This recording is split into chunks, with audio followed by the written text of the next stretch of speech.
Hello बच्चों, good morning. आज हम लोग देखेंगे सवाल नंबर 10। अभी तक हमने इस एक्सरसाइज की 6.2 की सवाल नंबर 9 तक पढ़ लिया है। आज जो है हमारी सवाल नंबर 10 है और इस एक्सरसाइज में केवल 10 सवालें हैं। आप इस 10 सवालों को एकदम तैयार कर रखिएगा, क्योंकि इसी 10 सवाल में से आपको एक प्रश्न, इस एक्सरसाइज से 6 नंबर के एक प्रश्न आपको कंफर्म मिलेंगे। कहने का मतलब जो सवाल नंबर 10 है, सवाल नंबर 10 में क्या बोल रहा है, ध्यान से देखना। बोल रहा है कि एक चतुर्भुज एबीसीडी, क्या बोला, एक चतुर्भुज एबीसीडी के विकर्ण परस्पर बिंदु O पर इस प्रकार प्रतिच्छेद करते हैं कि AO बटा BO बराबर CO बटा DO है। तो तुमको दर्शाइए कि मतलब सिद्ध करना है ABCD एक समलंब है। अब यहां ध्यान देना, जब आपको ऐसे सवाल मिल जाए कि सबसे पहले हमको ये देखना है कि दिया क्या है, सिद्ध क्या करना है, रचना अपने मन से और उत्पत्ति सवाल के हिसाब से। जैसे अगर बात किया कि एक, देखो सबसे पहले हमको बोला एक चतुर्भुज ABCD, तो हमको सबसे पहला काम होगा कि हम एक चतुर्भुज बना लें। क्या बना लें? एक चतुर्भुज। इधर देखो जैसे, और हमको सिद्ध क्या करना है कि ABCD एक समलंब है। तो जो चतुर्भुज बनेगा हमको दिमाग में बिठा के चलना है कि एक समलंब के आकार का होना चाहिए। जैसे हम मान के चल रहे हैं कि एक चतुर्भुज बना लिए हैं, एक चतुर्भुज को इस आकार का बना लिए हैं। कहने का मतलब A, B, C और D। याद ध्यान देना, क्या बोले कि अब हम इसको लिखते चलेंगे। ध्यान देना क्या दिया है, दिया क्या है, ध्यान से देखना। दिया है कि एक चतुर्भुज ABCD, तो हम यहां से लिखेंगे दिया है चतुर्भुज ABCD। अब आगे क्या लिखेंगे के विकर्ण परस्पर बिंदुओं पर। तो देखो A से C को और D से B को जब हम मिला रहे हैं तो देखो एक पॉइंट पे कट रहे हैं। कहने का मतलब पहला विकर्ण AC, दूसरा विकर्ण BD परस्पर बिंदु O पे कट रहे हैं, तो यहाँ पे O लिख लो। अब आगे ध्यान से सुनना, O पर इस प्रकार प्रतिच्छेद करते हैं कि AO बटा BO, देखो दिया क्या है, AO बटा BO बराबर CO बटा DO। अब याद रखना तुमको क्या सिद्ध करना है कि ABCD एक समलंब है। तो हमने सिद्ध करना है, सिद्ध करना है, देखो चला है ना, सिद्ध करना है कि ABCD एक समलंब है। अगर याद आना सिद्ध क्या करना है कि ABCD एक समलंब है। अच्छा, ABCD अगर एक समलंब होगा तो हम क्या जानते हैं, ध्यान देना। अगर ABCD एक समलंब है तो समलंब की परिभाषा होती है कि दो भुजाएं, मतलब एक युग्म जो है वो समांतर हो जाए। कहने का मतलब अगर हम किसी भी प्रकार से अगर AB को समांतर दिखा दें CD के, किसके, AB को समांतर दिखा दें CD के, अगर AB समांतर CD के हो गया तब तो वो समलंब रहेगा, अन्यथा नहीं रहेगा। कहने का मतलब अगर ABCD एक समलंब है तब हम इसके लिए लिख सकते हैं इसकी कंडीशन कि जो AB होगी वो समांतर CD की होगी। अब यहां ध्यान देना क्या दिया है, क्या सिद्ध करना है, ये मिल गया है। अब रचना हम सवाल के हिसाब से, रचना अपने मन से करेंगे और उत्पत्ति सवाल के हिसाब से। फिर से एक बार ध्यान देना क्या बोल रहे हैं, दिया है, जो दिया है उसको लिखिए। सिद्ध क्या करना है, ABCD एक समलंब है। अगर ABCD एक समलंब है तो कंफर्म है कि ये भुजा इस भुजा के समांतर होगी। कहने का मतलब AB समांतर है CD के। फिर ध्यान देना रचना में हम लिखेंगे, रचना में क्या लिखेंगे कि AB के समांतर, AB के समांतर लिखेंगे, AB के समांतर हम एक रेखा OE खींच रहे हैं। ध्यान देना रचना में लिख रहे हैं कि AB के समांतर एक रेखा OE खींच रहे हैं। अब यहां ध्यान देना अगर AB के समांतर एक रेखा OE खींच लिए, अब हम उत्पत्ति पे चल रहे हैं, उत्पत्ति पे। अब यहां ध्यान देना हमको ABCD एक समलंब है तो एक बार आधार को AB बनाना होगा, एक बार आधार को CD। जैसे अब हमारे तुरंत दिमाग में चल गया कि यदि AB समांतर OE के है, देखो AB समांतर OE के, तो हम क्या जानते हैं कि हम AB और OE को लेकर एक त्रिभुज बना लें। तो कोई त्रिभुज दिख रहा है क्या, कौन सा? DAB। क्या दिख रहा है? DAB। अच्छा, DAB में हम यहां से लिखेंगे उत्पत्ति में त्रिभुज DAB में। अच्छा, DAB में लिखेंगे यदि AB समांतर OE है, AB समांतर OE है, तो हम क्या लिखेंगे इसको ध्यान देना। DE बटा EA बराबर DO बटा OB। क्या लिखेंगे ध्यान देना।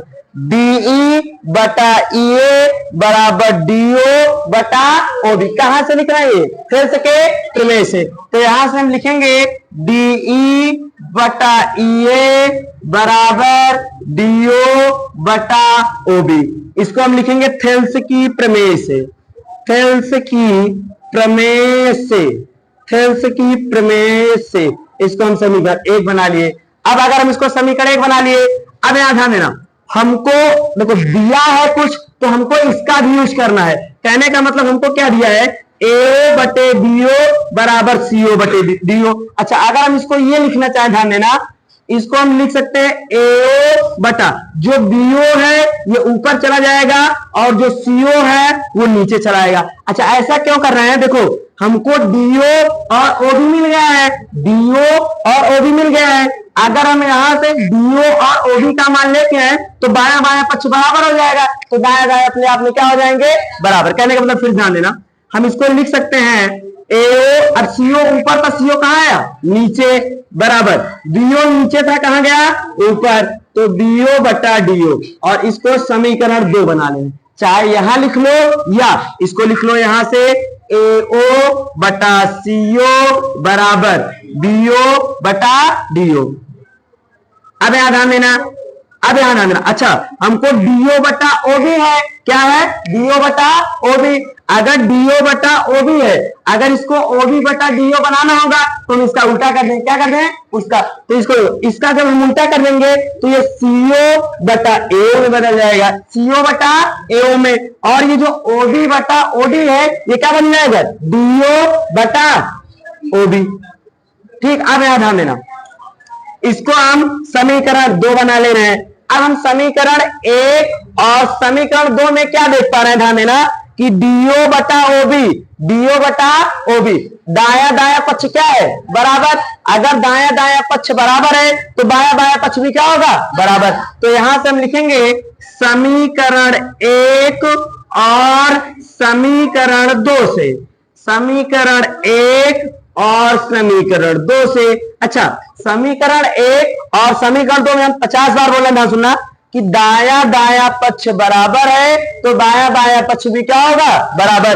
तो हम लिख सकते हैं DE बटा EA। क्या लिख सकते हैं? DE बटा EA। DE बटा EA जो है वो बराबर होगा किसके? CO बटा OA के, CO बटा OA के, CO बटा OA के। नहीं, अब ध्यान में सुनना, DE बटा EA बराबर CO बटा OA के। अब यहां से हम ध्यान सुनना क्या लिख पा रहे हैं? DE, इधर देखो, DE बटा EA बराबर CO बटा OA। अच्छा, इस त्रिभुज में ध्यान देना, अगर हम इसको लिखना चाहें फिर से ध्यान देना, DE बटा EA बराबर CO बटा OA। अब बताओ क्या एक त्रिभुज देख पा रहे हो क्या? फिर से देखो, DE बटा EA, तो हम इसको चित्र को अगर ऐसे बना दे तो कोई दिक्कत? ध्यान से देखना, यही चित्र में इसको D ले रहे हैं, देखो इतना अलग कर दिए, DC, ये DC अलग हुआ, ये E और O अलग हो गया और ये A हो गया। तो इधर देखो, क्या इसका बटा इसका बराबर इसका बटा इसका? अगर है तो क्या ये दोनों रेखाएं समांतर होंगी कि नहीं? कहां से? थेल्स के विलोम से, थेल्स के विलोम से। तो हम लिख सकते हैं कि OE जो है वो समांतर होगी किसके? BC के। कहां से? थेल्स के विलोम से, थेल्स के विलोम से। अच्छा, अभी हमारा उत्तर आया नहीं है। अब ध्यान से सुनना है लड़के, अब ध्यान सुनना, अगर OE समांतर DC के दिखा दिए क्या? इधर देखो, हमने माना था कि AB समांतर OE, ध्यान से सुनना, AB समांतर है किसके? OE के। और अभी हम सिद्ध किए कि OE समांतर है DC के। अगर AB समांतर OE के, OE समांतर DC के, तो क्या AB समांतर DC के होगा? ए बी समांतर डीसी के, तो यहां से लिख देंगे कि ए बी समांतर है डीसी के। बस ये तुमको क्या करना था, सिद्ध करना था। अतः ए बी सी डी एक समलंब है, अतः ए बी सी डी एक समलंब है। ये सवाल आपको 6 नंबर में मिलेगी।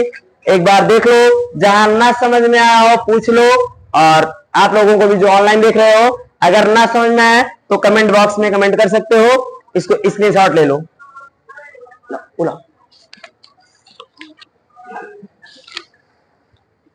चलो अब अगर हम बात करें, अगर हम अब नेक्स्ट एक्सरसाइज की बात करें तो नेक्स्ट एक्सरसाइज है हमारे 6.3, और हमारे साथ ध्यान देना, ये वीडियो को रोक रोक कर आप लोग फेयर कॉपी में या कहीं पर भी एक रफ में इसको नोट जरूर करते चलना, क्योंकि आपको तब तक नहीं आएगा जब तक आप एक बार अपने हाथ से लिखोगे नहीं। तो कहने का मतलब यह है कि आप लोग हम यहाँ पे बताते रहे, तो आप अगर हमारे साथ लिख पाओ तो ठीक है, अगर हमारे साथ ना लिख पाओ तो आप लोग बाद में इसको रोक रोक कर लिख लेना, और इस एक्सरसाइज से आपको 6 नंबर की सवाल कंफर्म मिलेगी। ठीक, आ जाओ। अगर अब हम बात करें सवाल नंबर 6.3 की, इधर देखो, एक्सरसाइज 6.2 खत्म हो गया है, एक्सरसाइज 6.3 की बात कर रहे हैं। एक्सरसाइज 6.3 में क्या लिखा है, क्वेश्चन हम पढ़ दे रहे हैं, ध्यान से सुनना। बोल रहा है, आप बताइए कि आकृति 6.34 में दिए त्रिभुज युग्मों में से कौन कौन से युग्म समरूप हैं। बोल रहा है कि जो नीचे दिया गया है चित्र, इसमें कौन कौन से युग्म समरूप हैं, कौन कौन से युग्म समरूप हैं, कौन कौन से युग्म समरूप हैं। अब यहां ध्यान से देखना, आगे क्या बोला है, आगे बोला है उस समरूपता कसौटी को लिखिए, उस समरूपता कसौटी को लिखिए जिसका प्रयोग आपने उत्तर देने में किया है। मतलब आपको कसौटी भी लिखना है, आपको क्या लिखना है, कसौटी भी लिखना है। समरूप त्रिभुज को सांकेतिक रूप में व्यक्त कीजिए। आगे बोला है कि समरूप त्रिभुज को सांकेतिक रूप में। अब यहां ध्यान है, ये हमारा क्वेश्चन था, हम पढ़ दिए हैं, आप बुक से देख लेना, ना समझ में आए तो जो जो बोल रहे हैं इसको एक एक शब्द में लिख लेना। समरूप त्रिभुज को सांकेतिक रूप में। अब यहां ध्यान से सुनना, इसको पढ़ाने से पहले एक शब्द में सुन लेना। जब इसमें पढ़ोगे एक शब्द पाओगे समरूप और एक पाओगे सर्वांगसम, एक पाओगे समरूप और एक पाओगे क्या, सर्वांगसम। तो समरूप त्रिभुज की कुछ कंडीशन होती हैं, जैसे समरूप त्रिभुज के संगत कोण बराबर होते हैं तथा संगत भुजाएं समानुपाती। एक बार फिर से देख लो, हम लिख दे रहे हैं, एक तो पाओगे समरूप त्रिभुज और एक पाओगे सर्वांगसम त्रिभुज। अब दोनों में थोड़ा सा 2 मिनट में से देख लो, एक पाओगे समरूप और एक पाओगे सर्वांगसम त्रिभुज, सर्वांगसम त्रिभुज। अब याद देना, अगर हम समरूप की बात करेंगे तो सम मतलब समान, सम मतलब समान, सम मतलब समान, और रूप मतलब आकार, रूप मतलब आकार, और त्रिभुज मतलब त्रिभुज। तो मतलब ऐसा त्रिभुज जो समान आकार के हो। समान आकार का मतलब अगर और लिखना चाहो, हम गणित की भाषा में अगर इसको बोलें तो इसकी पहली कंडीशन होती है समरूप त्रिभुज के संगत कोण बराबर होते हैं, संगत कोण बराबर होते हैं। कहने का मतलब संगत क्या होता है बता रहे हैं, सुनो। जो दूसरा पॉइंट होता है, संगत भुजाएं समानुपाती होती है, संगत भुजाएं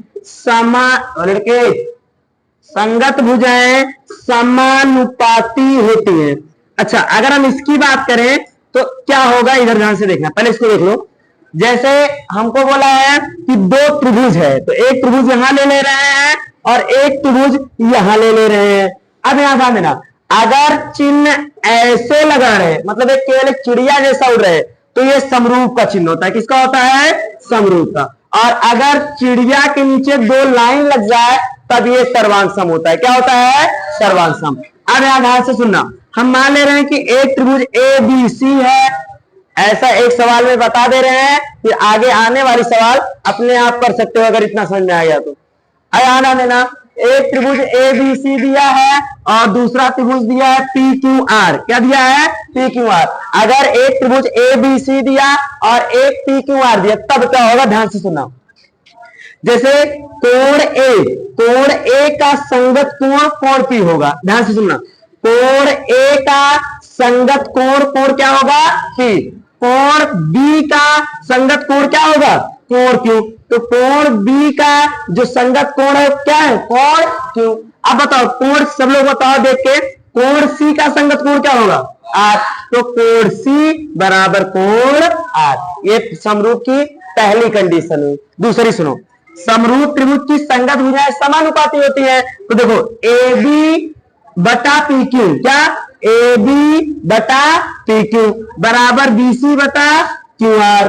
बी सी बटा क्यू आर बराबर ए सी बटा पी आर। ये हमारी कुछ कंडीशन हो गई है। आप इन कंडीशन को याद रखना।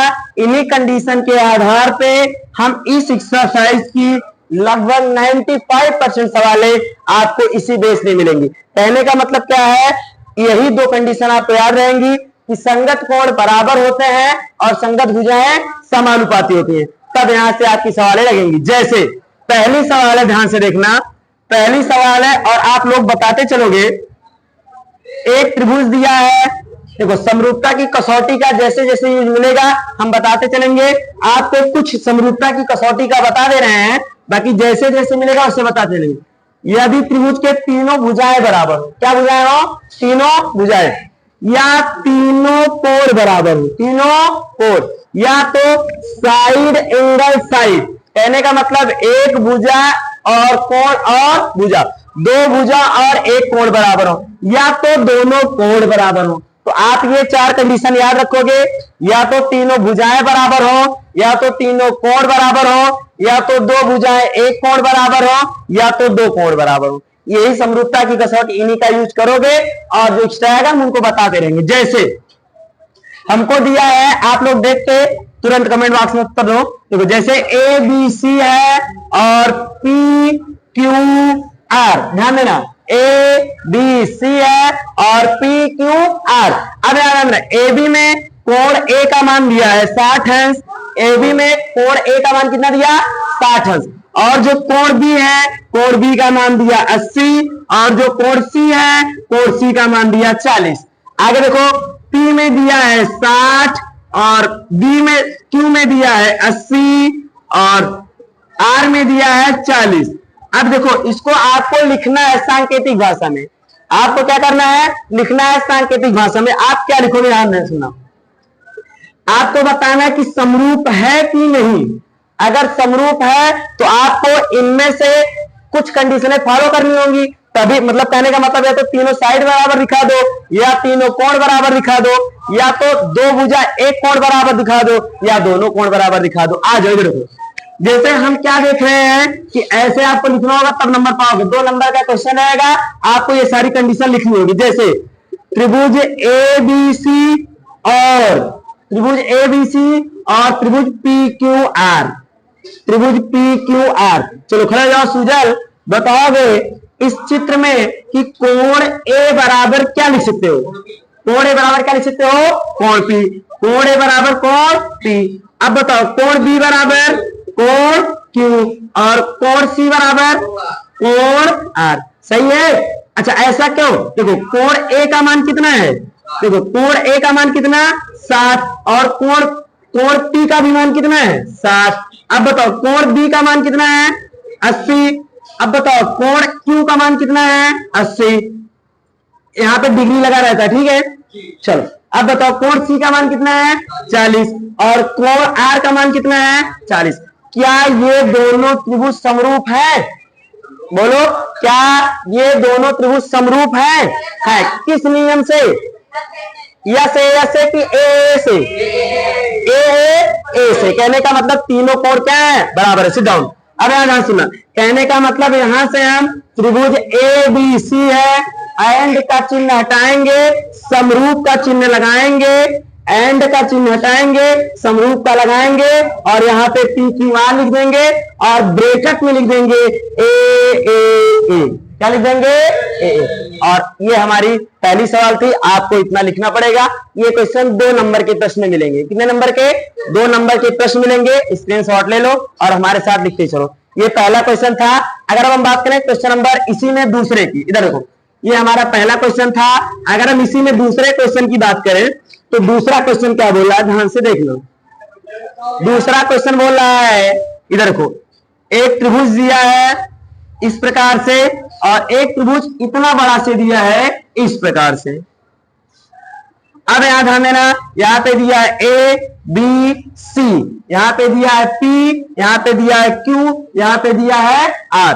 फिर यहां ध्यान देना, यहां पे दिया है ए बी का मान 2, फिर ए सी का मान 3, बी सी का मान 2.5 और पी क्यू का मान 6, पी आर का मान 5 और क्यू आर का मान 4। अच्छा, अब एक लोग खड़े हो जाओ लड़कियों में कोई, आप बताओगे। देखो, अगर पहले तो एक बार सुन लो, जैसे अब हमको दिखाना है कि क्या त्रिभुज ए बी सी त्रिभुज पी क्यू आर के समरूप है, तो हम सबसे पहले क्या लिखेंगे कि त्रिभुज ए बी सी और त्रिभुज पी क्यू आर में, पी क्यू आर में। अच्छा, समरूप की कंडीशन बता क्या है, या तो उनके संगत कोण बराबर हो या तो संगत भुजाएं समानुपाती हो। अब याद रखना, यही चित्र ऐसे भी मिल सकता है। ध्यान सुनना, यही चित्र आपको अगर ऐसे इसको उठा के नीचे कर दे, ध्यान सुनना, इसको उठा के नीचे कर दे तो ये चित्र कहीं ना कहीं ऐसे बनेगा, कहीं ना कहीं ऐसे बनेगा, पी आर क्यू। अब याद रखना, फिर मान वही देगा।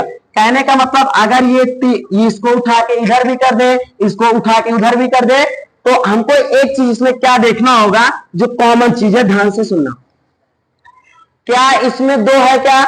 तो देखो, 2 दूनी 4, कहीं 4 लिखा है। देखो, 3 दूनी 6, कहीं लिखा है। अच्छा, 2.5 दूनी 5, मतलब 2.5 मल्टीप्लाई 2 इज इक्वल टू 5.0। कहने का मतलब हम देख पा रहे हैं कि एक भुजा दूसरी भुजा के समानुपाती है। जैसे क्या लिख सकते हैं, देख के बताना है। ए बी बटा क्या लिखेंगे, ए बी बटा क्यू आर बराबर क्या लिखेंगे, ए बी बटा क्यू आर बराबर बी सी बटा पी आर, बी सी बटा पी आर बराबर क्या लिखेंगे, ए सी बटा पी क्यू, ए सी बटा पी क्यू। अब बताओ, ए बी का मान कितना दिया है 2 और क्यू आर का मान 4, बी सी का मान 2.5, पी आर का मान 5, ए सी का 3, पी क्यू का। अब बताओ, देखो 2 एकम 2, 2 दूनी 4, 1/2 आ गया बराबर। इधर को दशमलव में हमको क्या देखना होगा, ध्यान से सुनना। दशमलव के बाईं ओर देखो, दशमलव के बाईं ओर कितने अंक है, 1 अंक। तो इस दशमलव को हटा के एक नीचे 0 बढ़ा दो। 25 करना, 25 दूनी 50, 1/2 आ गया।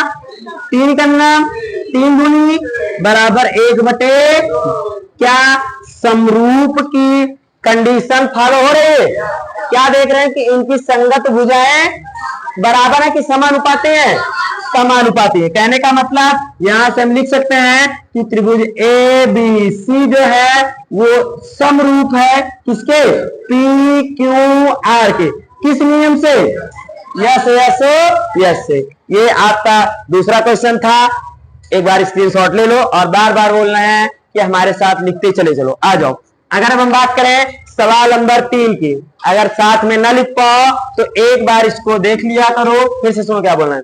अगर सवाल हमारे साथ ना नोट कर पाओ तो एक बार पहले वीडियो देख लिया करो, फिर उसके बाद पूरा देखने के बाद उसको रोक रोक कर जिस टॉपिक पे कोई एक स्लाइड पकड़ लो, पूरी हो जाए तो वहीं पे जहां पे बोलते हैं स्क्रीनशॉट ले लो, वहीं पे बटन दबा के उसको पॉज कर लो और फिर उसके बाद पूरा लिख के फिर स्टार्ट कर दो। इससे क्या होगा कि साथ साथ में तुम्हारा रिवीजन भी होता जाएगा, क्योंकि रिवीजन पढ़ने से ज्यादा जरूरी होता है। रिवीजन हमेशा ध्यान देना, जो पढ़े रहोगे वो तो बहुत अच्छा है, जो नहीं मतलब जो पढ़ लिए हो उसका रिवीजन बार बार करते रहना चाहिए। ठीक, चलो आ जाओ सवाल नंबर 3 पे चले। अब अगर हम बात करें सवाल नंबर इसी में तीसरे की, तो सवाल नंबर तीसरा क्या बोल रहा है, ध्यान से देखना। सवाल नंबर तीसरा बोल रहा है, सवाल नंबर 3 बोल रहा है कि एक दिया है एल, अब तुम लोग बताओगे, ध्यान से देखना, एल एम टी, फिर आगे दिया है एक त्रिभुज और दिया है दिया है DEF, DEF। अभी देखो इसका मान दिया है 2.7, इसका मान दिया है 3, इसका मान दिया है 2, इसका मान दिया है 4, इसका मान दिया है 5, इसका मान दिया है 6। आ जाओ बोर्ड पे, इधर देखो। हम एक शब्द में बार बार बोलते आ रहे हैं कि यही त्रिभुज उठा के नीचे कर दे, यही त्रिभुज उठा के इधर कर दे। तो हमको सिर्फ ध्यान देना क्या है कि जो मान दिया रहे, देखो क्या उसका दुगना हो रहा है, तिगुना हो रहा है, मतलब मल्टीप्लाई 2 हो रहा है, मल्टीप्लाई 3 हो रहा है, उस हिसाब से सवाल होगा। जैसे आप 2 देखे तो 2 दूनी 4, 3 देखे 3 दूनी 6। अच्छा देख रहे हैं 2.7 है, क्या है? तो 2.7 है, तो क्या 2.7 को जब हम 2 से मल्टीप्लाई करेंगे तो 5 आएगा कि 54, मतलब 5.4 आएगा। कितना आएगा? 5. क्या ये एक दूसरे से कटेंगे? नहीं। अगर कटेंगे नहीं तो वो समरूप त्रिभुज की कंडीशन फॉलो नहीं करते हैं, मतलब वो समरूप त्रिभुज नहीं होंगे। फिर से ध्यान सुनना, 2/4 कहने का मतलब MP किसमें किसमें? त्रिभुज LMP और किसमें? त्रिभुज DEF में। चलो बताओ क्या हम लिख दें? MP/DE। क्या लिख दें? MP/DE बराबर LP/DF, LP/DF बराबर LM/EF, LM/EF। चलो जल्दी से देख के बताओ MP का मान कितना है? 2, DE का मान 4 बराबर LP का मान 3, DF का मान 6, LM का मान 2.7, EF का मान 5। आ जाओ देखो 0.1 अंक है तो इसको हटा के यहाँ पे क्या लगा दें? 2 का नाम 2 दूनी 4, 3 का नाम 3 दूनी 6। देखो अब यहाँ सुनना, 27 से 50 नहीं कटेगा। अगर 25 होता तो 25 का नाम 25, 25 दूनी 50। तो अब ये कटेगा नहीं, कटेगा नहीं। अच्छा कटेगा नहीं तो क्या ये सब आपस में बराबर है? तो आपस में बराबर नहीं है, कहने का मतलब समरूप त्रिभुज की कंडीशन फॉलो नहीं कर। तो हम लिख देंगे कि त्रिभुज LMP और त्रिभुज DEF समरूप त्रिभुज नहीं है, समरूप त्रिभुज नहीं है।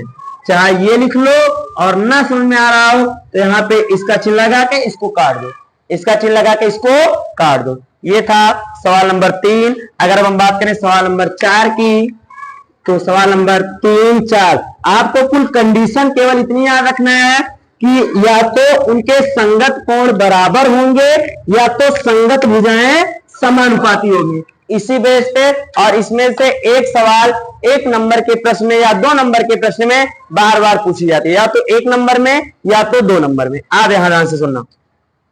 क्वेश्चन नंबर 4 इसमें क्या बोल रहा है? क्वेश्चन नंबर 4 बोल रहा है कि हम एक त्रिभुज, ध्यान से देखना, अब ये तुम लोग इसका आंसर बताओगे। MNL, फिर आगे दिया है एक त्रिभुज और दिया है P, और लड़के बोर्ड पे देखो, देखो दिया है P, फिर दिया है Q, फिर दिया है R। क्या क्या दिया है? MNL और क्या दिया है?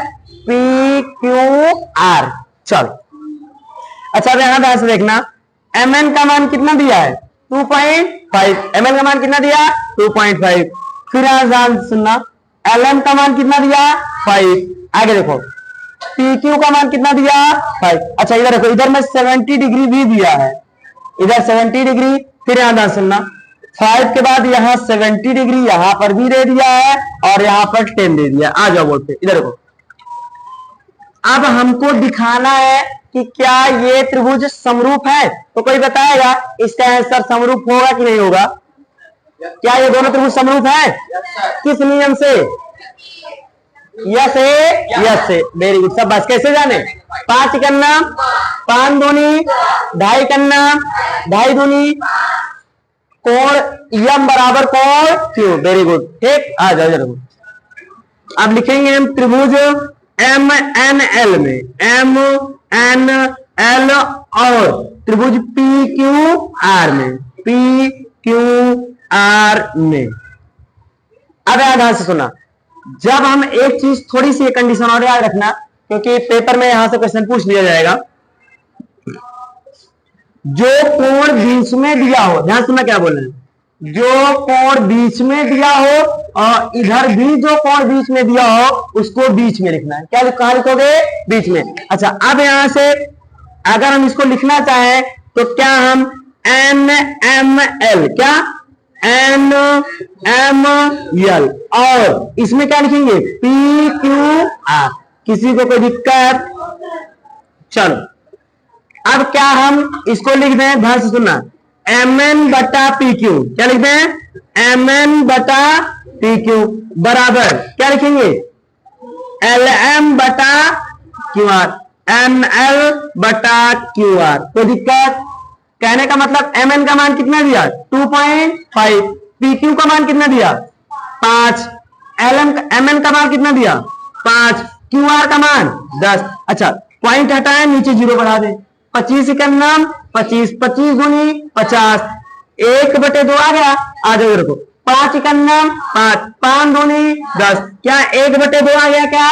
अच्छा, अब एक चीज देख पा रहे हो कि कोण, ध्यान देना, एन एम एल, क्या कोण एन एम एल, यानी एंगल एन एम एल बराबर होगा एंगल पी क्यू आर के। किसके? पी क्यू आर के। अच्छा, कितना कितना दिया है? 70 बराबर 70। तो अब बताओ, देखो इधर देखो, साइड साइड और एंगल, तो साइड एंगल साइड से, किससे? साइड एंगल साइड से। कहने का मतलब त्रिभुज एन एम, इधर देखो, त्रिभुज एन एम एल समरूप होगा किस नियम से? त्रिभुज पी क्यू आर में समरूप होगा किस नियम से? एस ए एस से। ये था सवाल नंबर 4।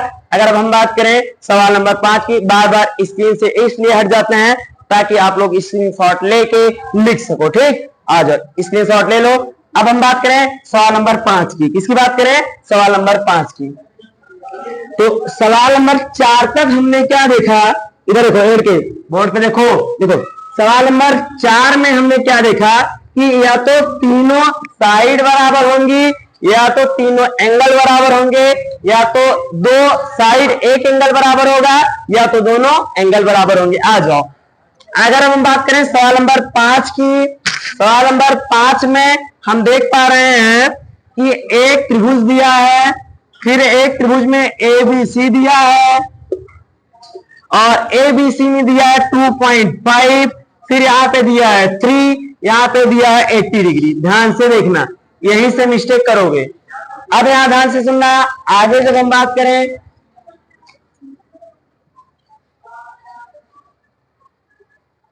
आवाज नहीं बार बार बोलना है ना। चलो इधर देखो, अगर हम बात करें त्रिभुज, क्लास हो जाए तो बता रहे, देखो डी ई एफ। अब ध्यान से देखना, हमको दिया है इसमें डी एफ का मान 5, डी एफ का मान कितना दिया है? 5, और ई एफ का मान दिया है 6, ई एफ का मान कितना दिया है? 6। अच्छा, अब ध्यान से देखना, अच्छा कोण एफ का मान कितना दिया है? 80। आ जाओ, चलो बोर्ड पे आओ। हम बार बार एक शब्द का यूज कर रहे हैं, ध्यान सुनना, क्या कि इस त्रिभुज में जो कोण दिया रहे, इस त्रिभुज में जो कोण दिया रहे और इस त्रिभुज में जो कोण दिया रहे, दोनों को बीच में लिखना है। कहां लिखना है? बीच में। अच्छा, अगर हम इसमें त्रिभुज बनाए तो कौन कौन सा बन सकता है? या तो बी ए सी बनेगा, और या तो फिर से बोलो, क्या क्या बनेगा? बी ए सी या तो सी ए बी। अब त्रिभुज बी ए सी, क्या त्रिभुज बी ए सी, और कौन सा त्रिभुज? डी एफ ए, त्रिभुज डी एफ ए। सही है, आ जाओ, चलो ध्यान से देखना, क्या 2.5, इधर को हम बार बार साइड एंगल साइड बोल रहे हैं। क्या बोल रहे हैं? क्या हमने साइड साइड एंगल एक बार भी बोला? कहने का मतलब क्या है? ध्यान से सुनो, जैसे एक त्रिभुज यहां बन रहा है, अगर ये साइड है तो साइड के बाद एंगल आना चाहिए, साइड के बाद क्या आना चाहिए, एंगल, और एंगल के बाद फिर साइड आना चाहिए, तो ये साइड एंगल साइड बनेगा। अब देखो साइड साइड एंगल की बात करेंगे तो ये साइड हो गया, ये साइड हो गया, और एंगल यहां पे चला जाएगा। कहने का मतलब ये है कि दो भुजाओं के बीच कोण होना चाहिए। कहां होना चाहिए, चलो इधर देखो, ढाई ढाई दूनी 5 और 3 दूनी, ये तो सही है, ये तो सही है। कहने का मतलब ए बी बटा डी एफ, ए बी बटा डी एफ बराबर बी सी बटा ई एफ। अब याद है सुना, ए बी का मान 2.5 और डी एफ का मान 5 और बी सी का मान 3 और ई एफ का मान 6। 0 हटाओ, 0 लगाओ, 25 करना, 25 दूनी 50, 3 करना, 3 दूनी। अब यहाँ दो साइड तो मिल गई, दो साइड तो या तो एक साइड और बराबर दिखा दे या तो एक एंगल। अब बताओ इधर देखो, यहाँ पे जो एंगल ए है क्या ये साइड साइड के बीच में बना है क्या, अच्छा यहाँ पे साइड और साइड के बीच में बना है। कहने का मतलब कोण ए जो है वो कोण एफ के बराबर नहीं होगा। कहने का मतलब ये दोनों त्रिभुज समरूप नहीं है। यहां से लिख देंगे कि त्रिभुज बी ए सी जो है वो त्रिभुज डी ई एफ के समरूप नहीं है। अगर ये लिखना चाहो तो ये लिख लो, और गणित की भाषा में लिखना चाहो तो समरूप का चिन्ह लगा के काट दो। ठीक, तो ये था 5 और लास्ट सवाल देख लो इस एक्सरसाइज की। पहले सवाल में 6 सवालें थी, 6 सवालों में हमने 5 सवाल बता दिया है। अब अगर हम बात करें सवाल नंबर 6 की, पहले एक्सरसाइज में अगर हम बात करें सवाल नंबर 6 की, तो 6 क्या बोल रहा है, ध्यान से देखना। एक त्रिभुज यहां दिया है, फिर एक त्रिभुज यहां दिया है, इस त्रिभुज में लड़के इधर को यहां पे दिया है 70 डिग्री, फिर यहां पे दिया है 80 डिग्री, और यहां पे दिया है 80 डिग्री, और यहां पे दिया है 30 डिग्री। अब यहां ध्यान से देखना, ये बन गया डी, ये बन गया है ई, ये बन गया है एफ, यहाँ पे बना है पी, यहाँ पे बना है क्यू, यहाँ पे बना है आर। आ जाओ इधर देखो, अगर हम इस सवाल की बात करें तो हम जानते हैं कि अगर हमको कोण एफ कहीं से मिल जाए, क्या मिल जाए, कोण एफ, तो हम क्या जानते हैं कि त्रिभुज के तीनों कोणों का योग 180। कहने का मतलब कोण डी, ध्यान से देखना, कोण डी प्लस कोण ई प्लस कोण एफ बराबर कितना लिख सकते हैं, 180। त्रिभुज के तीनों कोणों का योग 180। बताओ कोण डी का मान कितना है, 70, और कोण ई का मान 80, और कोण एफ बराबर 180। 70 में 80 जोड़ो 150 प्लस कोण एफ बराबर 180, इधर प्लस में उधर जाएगा माइनस में, तो कोण एफ बराबर 180 माइनस 150, घटा दोगे तो 30 आ जाएगा। तो कोण एफ का मान हम 30 पा गए, तो यहाँ पे 30 लिख ले। उसी प्रकार जब इसको निकालोगे, कोण पी प्लस कोण क्यू प्लस कोण आर बराबर 180, तो कोण पी का मान नहीं पता है, कोण क्यू का मान 80 है, कोण आर का मान 30 है, बराबर 180। तो यहां से हम देख पा रहे हैं 80 में 30 जोड़ेंगे तो 110 बराबर 180, तो कोण पी बराबर 180 माइनस 110, जब घटा देंगे तो 70 पाएंगे। अब यहां ध्यान से देखना, अब यहाँ ऐड पे इधर देखो, इसको कमेंट में पिन कर देना, बताना क्या ये समरूप है, इसका अगर से आंसर रहेगा तो हम बता दे रहे हैं कोण डी कोण पी के, कोण ई कोण क्यू के, और कोण एफ कोण आर के। इसको लिखना है। देखना वीडियो पसंद आया तो चलो सब्सक्राइब करना और वीडियो को लाइक। मिलेंगे नेक्स्ट वीडियो में, धन्यवाद।